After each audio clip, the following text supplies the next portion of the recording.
Hi, this is Marianne Schultz at macgirl.net, and this is a first impressions review of the Vaja Agenda 2 case for the Apple iPad. Vaja is a company in Argentina. They produce high-end, handmade leather goods, cases for digital cameras, cell phones, plus other accessories.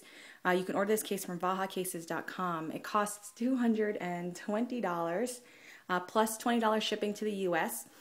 When I ordered the case, production time, as stated on their site, was 45 days. Now it's down to 35 days or so. It took 34 days for me to receive this case, so they're definitely reducing the production time for this case. It's a leather case. It has on the exterior what Vaja calls their floater leather. It's a grained leather with a pattern, but it's still very smooth. The interior is a smoother leather, and it has their logo embossed, and I'll get back to that in a minute. The case is customizable, so you can choose two colors for it. You can choose a color for the exterior and a color for the interior. I chose, of course, black here for the exterior and rosso or red for the interior. Design-wise, the case is a book-style case, as you can see. The front cover, there's nothing to keep it closed. It just sits closed on its own. It's slightly padded as well, which is really nice. It feels like, and if you can see my fingers here sink in a little bit, both on the front and on the back. It feels like there's a thin piece of foam or something like that sandwiched in between the leather and the frame, the inside frame of the case. Branding wise, I think Vaja's done a nice job here. They're usually pretty careful with things like this, but there's a small logo here on the front. You can see this. These are two little metal tags that are just punched right into the leather. It doesn't go through to the other side, but that's just right here in the front. On the inside is, actually this is the Vaja logo, repeatedly stamped over and over to create an interesting pattern. You have to kind of look closely though to notice that it is their logo and their name. It's not something that, that yells at you from across the room. The last thing is a metal tab on the back here. Focus in on that. So you can see here that's just the Vaja name and logo stamped into a metal tag.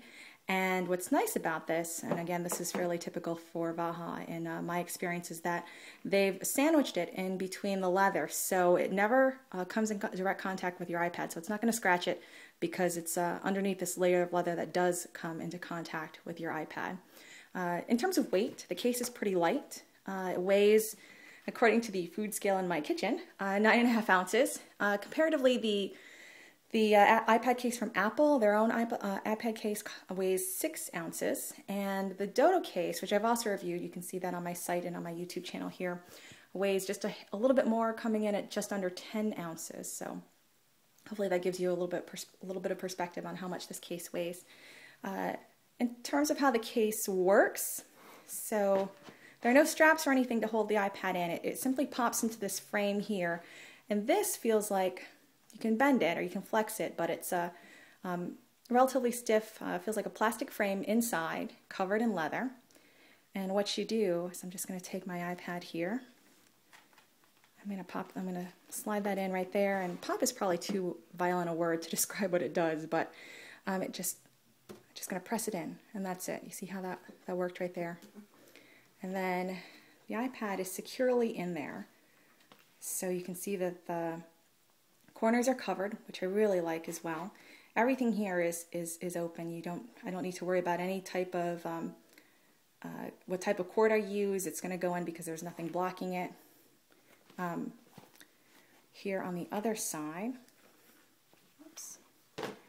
So cut out, of course, and then you can see how that metal tab doesn't come into contact with the iPad.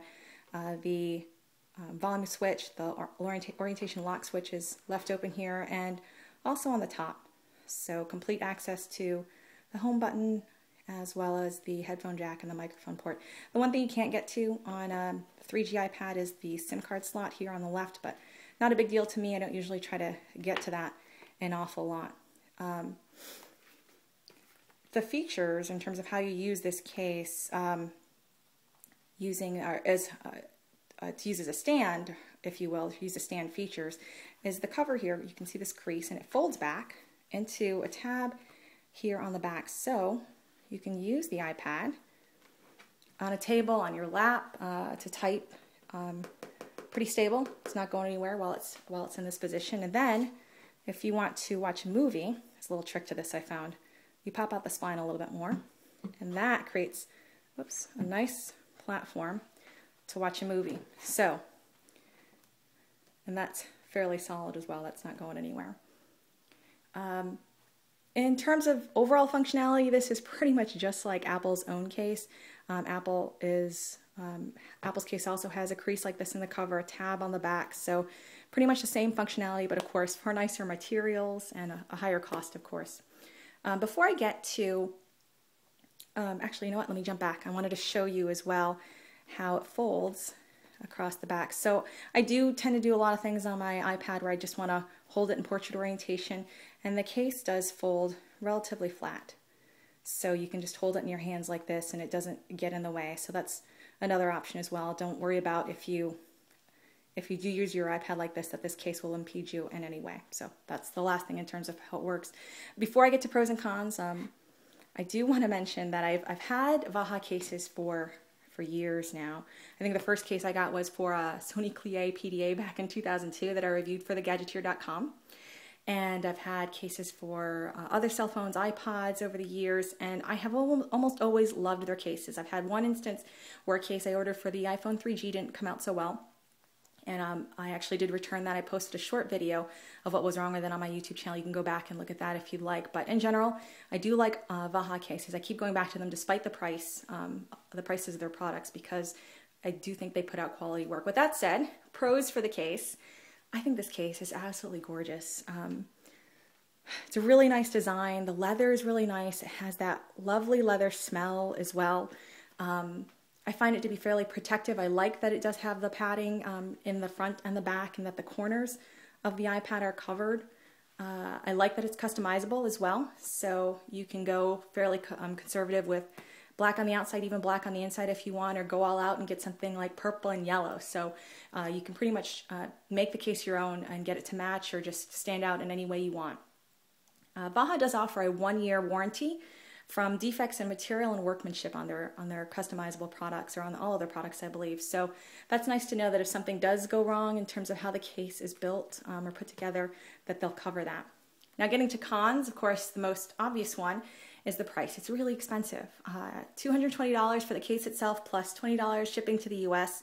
That is about almost half of what it costs for the least expensive iPad model to begin with in the US. So I know it's not reasonable for most people.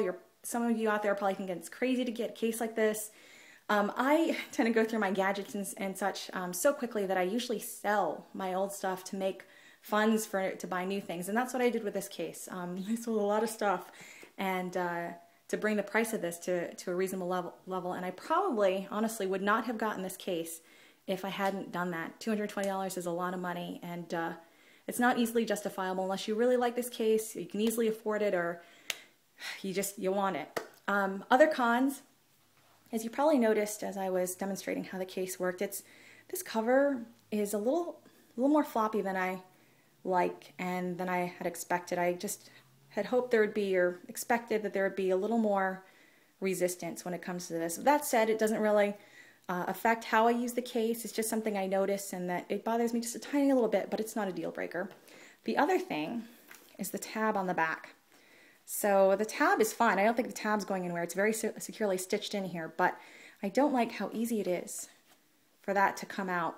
And again, this hasn't really bothered me in terms of how I use the iPad in this case, but it's just something I wish it was a little more solidly kind of secured in here.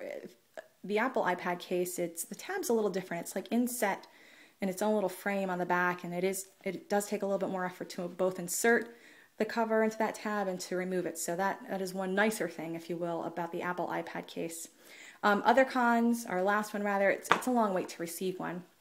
So if you want one right away, you're not going to get it. You're going to have to wait, or you can look on eBay to see if someone's selling one or something like that. But this is not a case where you get instant gratification when you order one.